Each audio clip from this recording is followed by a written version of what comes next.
Hi, this is Matt once again. Welcome back to another video, and this is a paid request for Lucas. Thank you so much for that. For those interested in requesting any type of videos, random thoughts, streams, commentaries, video game playthrough for an hour, full playthrough, tier list ranking, random stream, random thoughts, whatever the case may be, feel free to send it either directly to my PayPal. Do have a CashApp as well. Links are down below in the info box, and I will get to it as soon as I possibly can. And Lucas wanted me to look at 2 episodes of Doctor Who. Now, it's The Empty Child and The Doctor Dances, and it is part of this two-parter during the time of when the show was first being revived, around 2005, with Christopher Eccleston. Now, Christopher Eccleston, I reviewed someone else's, they requested a few of his, because he didn't last too long as the Doctor. I know there's some issues with him and the producers, and then they split apart. Then that's pretty much how they got a new Doctor. I forget what year that was, but he was the 9th Doctor.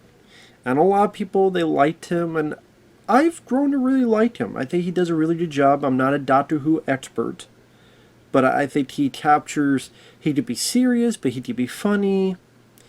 And he did show a little bit genuine emotion. He kind of has all the right tools for the job. And in this revival, he has an assistant, or as you call it, companion, Rose, played by Billie Piper. She's fine. She's a good support for the Doctor. And I've said this before, Doctor Who is one of those shows that I knew about for the longest time when I lived on the farm, grew up on the farm in Iowa.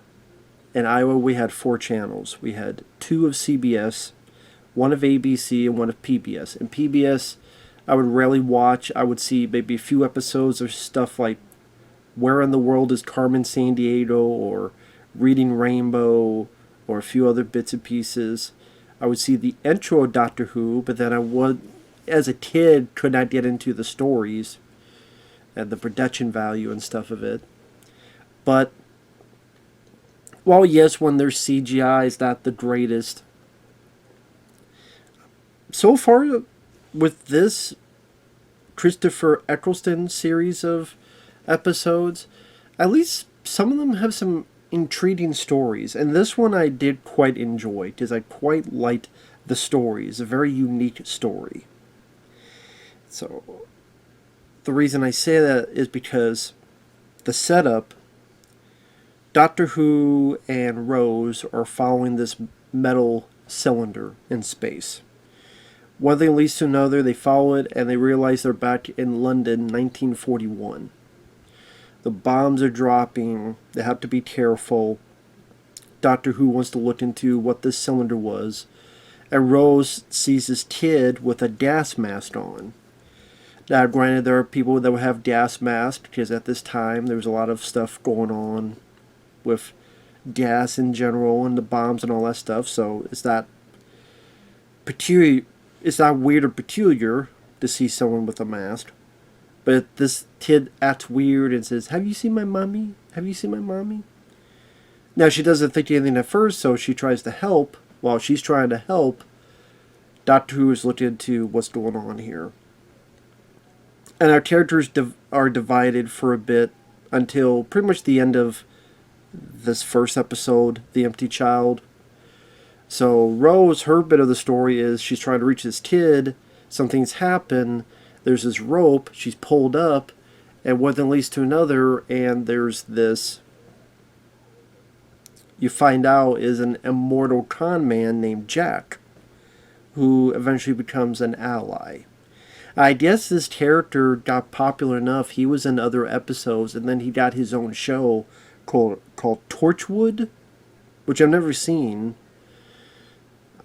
I thought the guy did fine. Thought it was an interesting idea to have this an immortal con man, this guy who is from the future, so he knows a little bit of Rose's lingo and stuff and references. And he has a ship that could be invisible. And he's a little bit of the reason why they're there. We come to find out more so We do find out a bit in this, but more so in the other episode, The Doctor Dances. as to how he's pretty important to what's going on and what had happened, what caused all this. What all this is, and the most intriguing part of the story is, while Rose is going through that, the doctor, he'll follow this girl named Nancy who has these orphans, and she kind of gives him some warning. And the doctor realizes there's some weird stuff going on. For example, his phone booth rings, and it's not supposed to ring.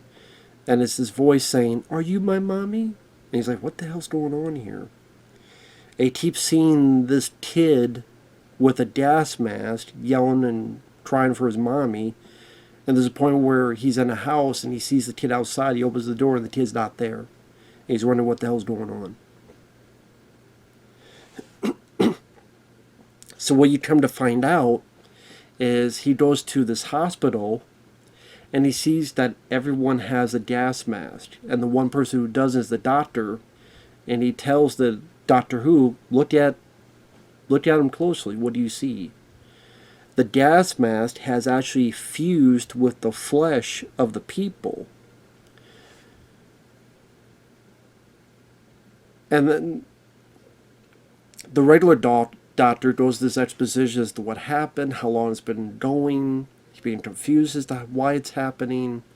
And that by touch you can catch it. Meaning he starts shaking, and spoiler alert, granted, the morphine effects are not the best.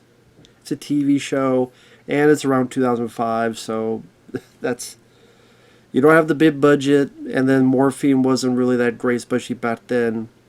But the idea is creepy, where his face starts morphing into a gas mask. I think the eyes, where the eyes widen, they become the holes of a gas mask. That, I thought, was kind of a creepy image, that part of it.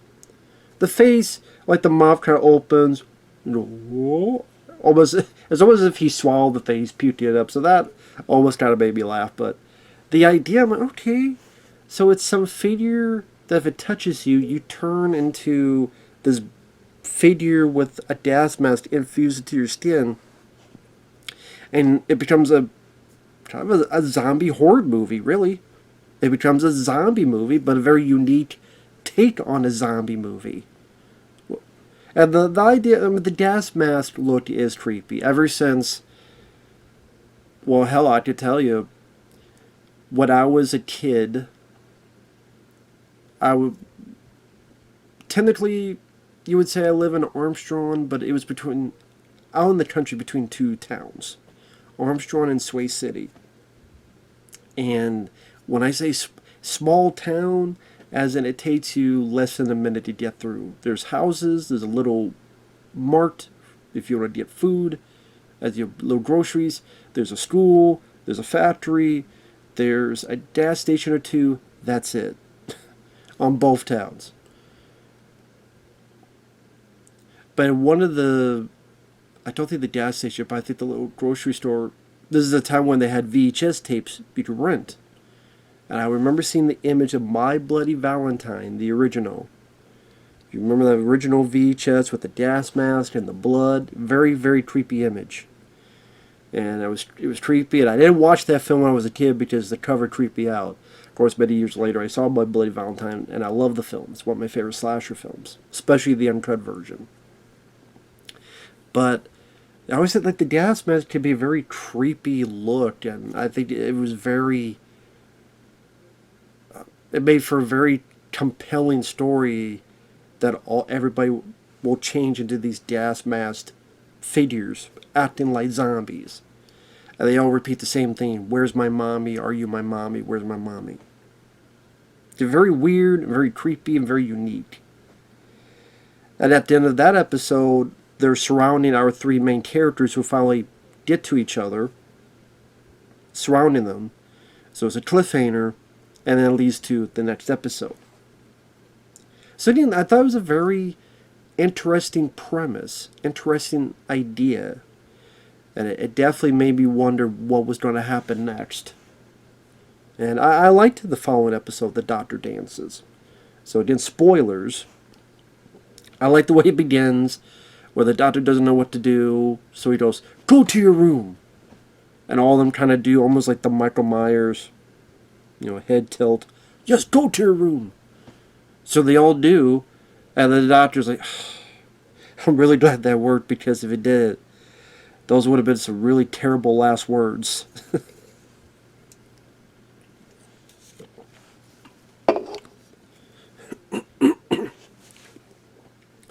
And so the next episode is the three of them, Doctor Who, this con man named Jack from the future, and Rose, trying to figure out the cause of all this. And it becomes a bit of a chase movie where they find this room where this kid kept having drawings of his mom, and a bit of a chase of just these horrors coming at him. Slow, but again, if they touch you, you're done. So trying to escape, Jack has this thing, this laser thing, where it can kind of open up a wall and cover it back up.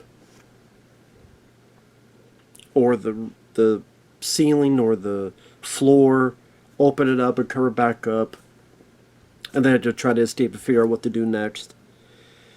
So eventually, they get to Jack's ship, and he mentions a bit about the cylinder, how there's really nothing in the cylinder, and it was a con. I was trying to get people here and try to get some money out of them, because I had this for ransom, but then when they get close, I blow it up so that they don't get known that there was nothing in there in the first place. And he mentions on his ship there's these things called nanogenes. Pretty much think of... Okay, have you ever seen Jason X? For the few that have. The nanotechnology that would heal you, just like it healed Jason when he got blown shot the fuck up.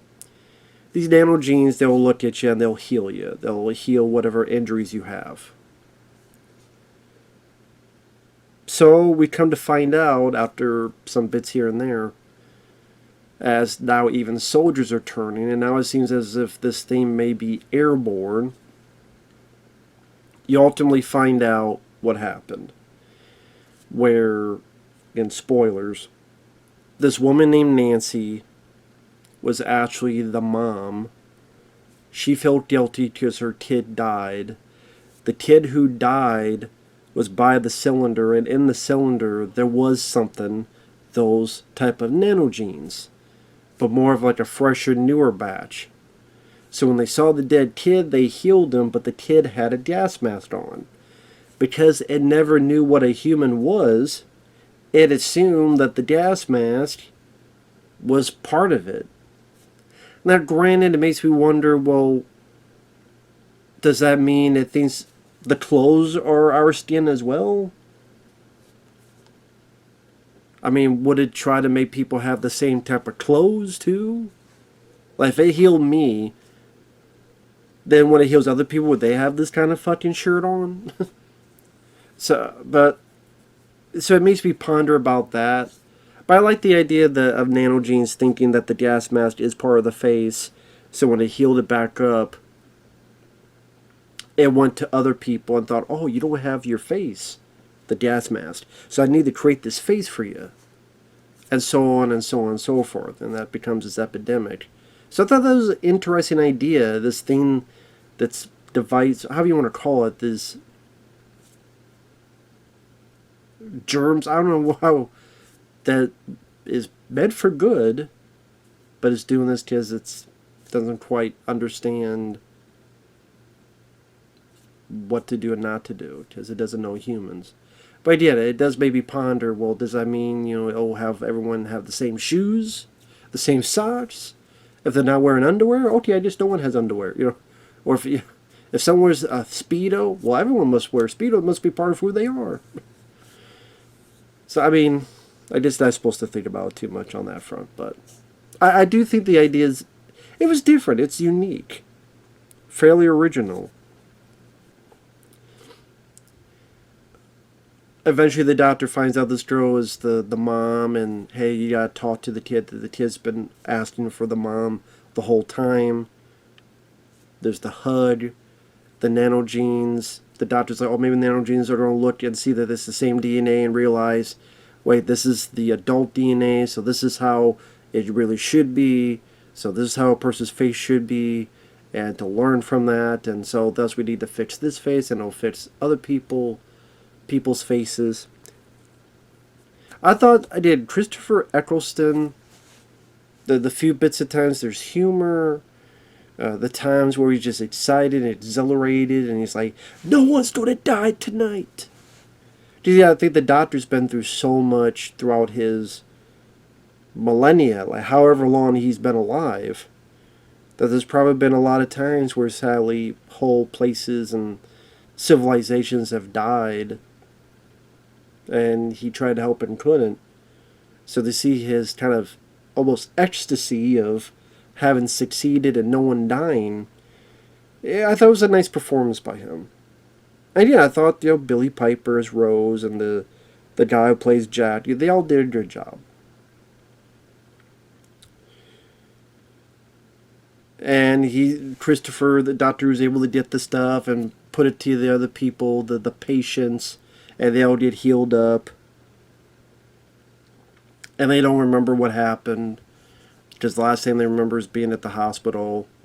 And the doctor was like, listen, Doc, you just take credit for it. Don't worry about this. You take credit. It's you did it. What I found funny is there's one of the patients going, but doctor, when I came in, I only had one leg. Now I have both of them.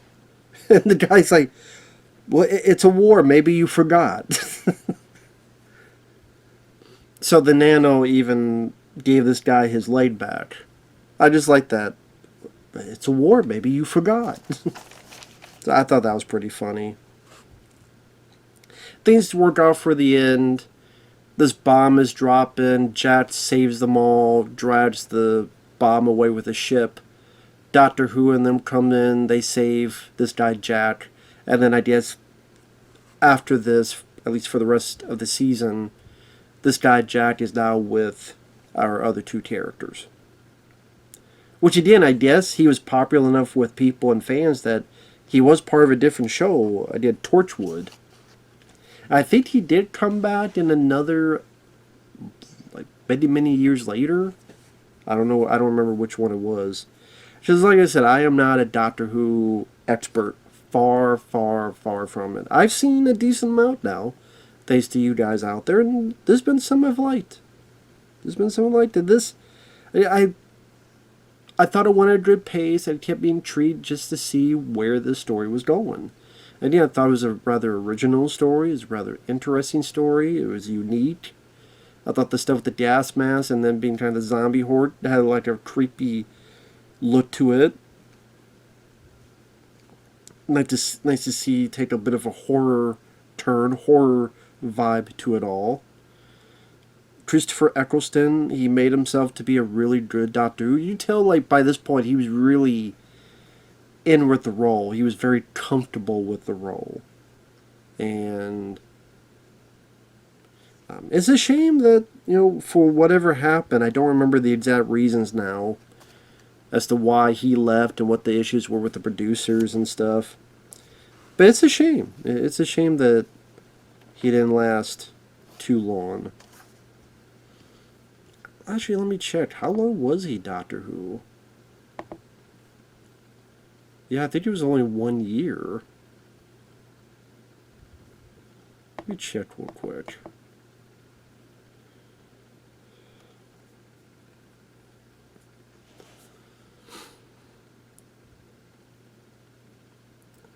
So it says here, saying he had decided to leave the role after just one series to avoid being typecast, but then revealed that the statement had been falsely attributed and released without his consent.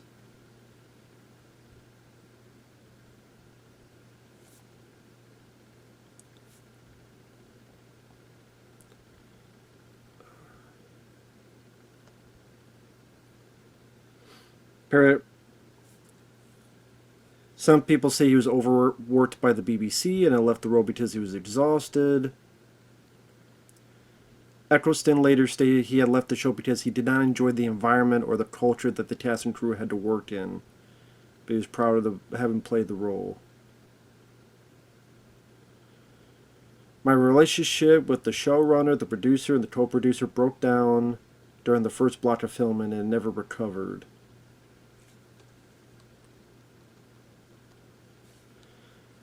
I didn't find the job physically tiring. When the paper said that, any other producer reading that would go, "Oh no, we can't employ him because he gets tired." So it was a lie. He also feels that BBC put him on a blacklist when he left.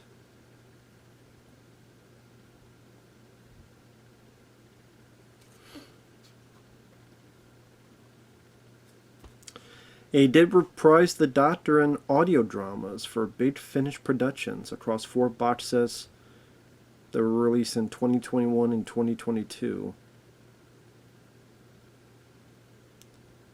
So it seems like him and the 3 like big producers had an issue with them.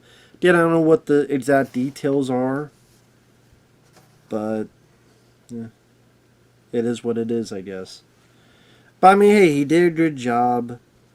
These were episodes with very interesting ideas because of, other than the few morphine bits, like when the Doctor changes or one of the soldiers changes, or when the bomb is dropped and then Jack has to stop the bomb. In the beginning of the Empty Child episode, when Rose is hanging, you see kind of the water shots of London in the 40s. And the effects are not tip-top shape. I didn't need to say they did what they could for a budget in 2005 that was, of TV. But I like that it was the zombie horror type of thing, because that way you didn't have to deal with a lot of special effects. It's just, these creepy gas masks and people acting like zombies, and that can, sometimes simplicity is effective. Sometimes simplicity is effective. That's just how it is. And overall, I liked it. I thought it was pretty good. Again, I liked the story. So, take that for you will.